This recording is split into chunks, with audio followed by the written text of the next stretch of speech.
Hi, and welcome to another episode of Yomp TV, real life marketing examples from the front line. And today I'm going to be discussing a really interesting subject actually, and this is almost like a test run ahead of a presentation that I'm going to be giving tomorrow morning, and I just wanted to share it with you guys on the social media channels and give you sort of a feel for one of the future technologies that is going to be brought up. So I'm going to rattle through it because this is about a 15-minute presentation I'm going to try and compact into about 5 minutes so it's good for YouTube. So without further ado, let me introduce a few flavoursome slides to give you an idea of what this is all about. So the first slide is one of the pet favourites, obviously R2-D2 and the hologram. Oh, well, that's C3 or C3PO, I don't know. It's a hologram of Han Solo, I think, a Star Wars hologram. Interesting, okay. And this is Minority Report. So this is obviously Tom Cruise in Minority Report, where he would be using his hands to be able to change and type and change, use a computer on a wall that wasn't really there. And of course, when he walked through the shopping mall Minority Report, they would advertise certain products and stuff with him, which you can see down there with the BLV advertising there. So interesting. So what am I talking about today? Well, augmented reality, and we're going to talk about what does that even mean? Why is it important? Why should small businesses care? And how can you guys get involved? So, augmented reality is a live view of the physical, real-world environment whose elements are augmented by a computer. What does that mean? Well, basically it means that a computer increases, enhances, amplifies, betters your real world by popping things up or displaying things or just improving things around it, and essentially technology just enhances the reality you live. Sounds very futuristic still, but let me just give you a bit of a flavour for it.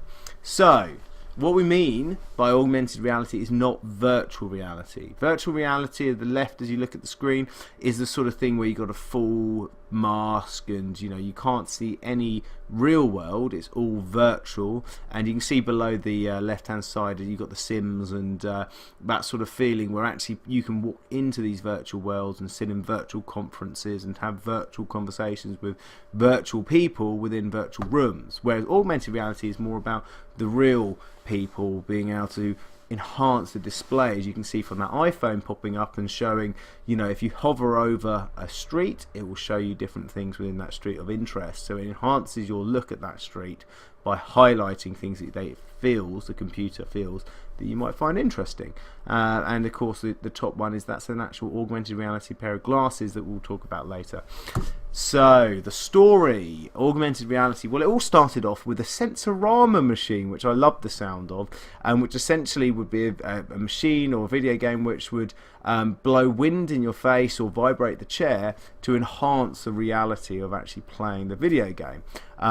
So that was where it started. Ivan Sutherland, 1968, had the first visual head display. Didn't do much, but it actually doesn't look too far away from being quite close to reality now in the 60s. Quite cool. And then there was these places called Video Space, which you would go to, which would have projectors on the wall, and you would be able to wave your hand around and it actually would change the picture on the wall. It's almost like painting. So that was where augmented reality start to interact with humans more. And then it was brought into TV, and it's a bit of a jump there because really the TV earliest augmented reality is when you're watching TV on the or TV with a football game, for example, and the scores were hovering above it. You could obviously see what the scores were for it, so it would augment the reality in there. And there's obviously a few more that we didn't have time to go into today, but that's the sort of story so far. So where are we now? So AV has been able to enhance your experience of web shop. So for example, you could use your webcam, you could hold up your wrist, collect the watch that you want, and it would actually use AV to be able to put it onto your wrist. Although you're holding your wrist up, you can't see it on there. You look at this computer screen and there it would be on your wrist. Brilliant. For home improvements, I don't know if you guys have seen, I think the B&Q adverts, or there's some other UK based adverts there where you can actually add a picture of your room, find the sofa from their shop and actually place it in the room. So that augments the reality for you by placing their product in your room, brilliant for shopping for furniture, really clever. Tourism, you go to a tourist site, I think that's a palace in Germany, and you can actually hold it over and it will pop up the historical old photos. Brilliant. If you put it up to, say, the Statue of Liberty, you can see the great pictures of how they make it, the different structures and the different, 1 month in, 1 year in, that sort of stuff for skyscrapers. Brilliant. I love history anyway, so that sort of stuff would really, really interest me. Okay, and why should small local businesses care? Well, as you can see from that display, and there's only a couple more minutes left on this presentation, so as you can see from that great display is that you can look at a road and all the local businesses can be on there with reviews, with the costing on there as well, and the type of business you are. So you could be down the street and you could be saying, I want to find an Italian restaurant, and there's 6 Italian restaurants, but you didn't know that the best one was actually 3 streets on. So if you want to really work with augmented reality's local business, get lots of reviews, work with Google Local, because these guys are driving this sort of stuff, and actually that's when you'll start to naturally appearing these results if people are using these systems. So it's going to be really, really prominent for local businesses.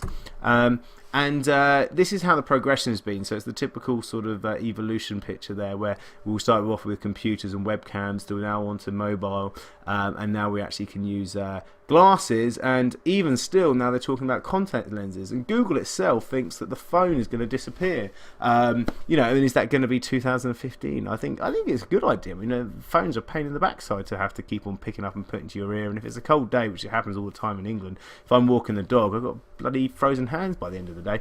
Anyway, 30 seconds left. So how do you guys get involved? Well, the Bionic Eye is a great one for having augmented reality, as we're talking about similar examples from there. Le Bar Guide, sponsored by Stella, is a great idea. You can find the different bars and different beers, etc. Star chart, so you hold it up to the sky at night and it'll be able to plot the star signs for you. Great idea. Thermodoint, which is essentially will tell you the longitude, latitude and all the elevations and everything if you're out in the wilderness. Really great concept. My Snapshot was the one bottom left as you look at it. That's what I was talking about in terms of looking at furniture, etc., going into your room. Dish Pointer, which I thought was quite clever, tracks satellites coming overhead. So just trying to think about how you can use that in your own business. Remember, you can use this in your business or create an app that you might find that would be interesting for people. This stuff is now. This is the wave of the future. You need to start riding it. So the question that I've got for you in my whistle stop 7.5 minute tour is, what can you use AV for your business? And if you want to join the debate, you can tweet me at RichardWoods _Woods, hashtag augmented reality Yomt. And if you want to hit us up on our website, it's Yomt Marketing. So that's another real life example from the front line. Thank you so much for listening. It's Richard Woods signing off.